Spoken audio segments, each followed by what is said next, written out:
Hello and welcome to the LLG vlog. I'm Helen McGrath, Head of Public Affairs, and I'm joined by our very own Dennis Hall, Bulletin Editor. Hello, everyone. Now, Dennis, tell me what caught your attention last week. Well, Helen, it's back to the COVID inquiry again this week. The Bulletin will maintain a focus on the COVID inquiry now that it's just begun. And as it's gone underway, we ask three basic questions in the grapevine this week. Who's in charge? What will the inquiry examine?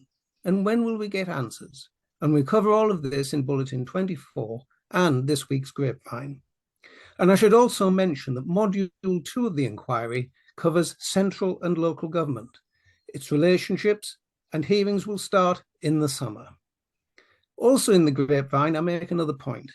There are so many headlines catching our attention that some important issues and debates about the future of local government find themselves further down in the news than they really ought to be. Take, for example, the recent parliamentary debates on local democracy and the role of local government. And there'll be more on this in this week's grapevine too. Helen.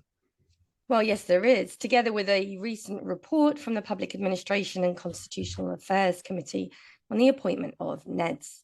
Now in LLG events, you can sign up for our Shared Services National Group on the 28th, network with colleagues and receive a talk on ethics and regulation in a shared services environment by Michelle Garlick, partner at Waitmans.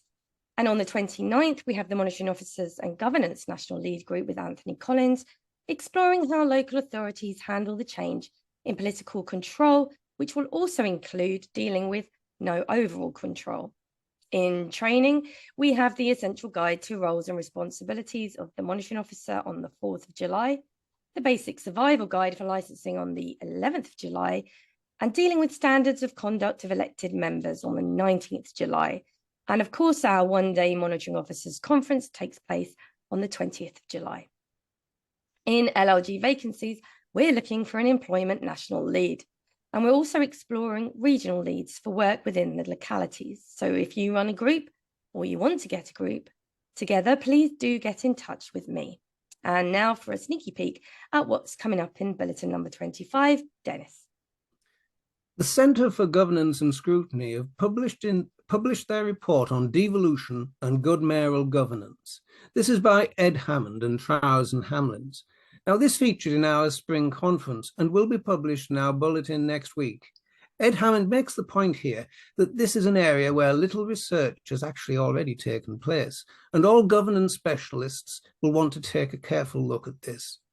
Look out too for a fascinating article from Joshua Rosenberg on Boris Johnson and his potential impact on the COVID inquiry.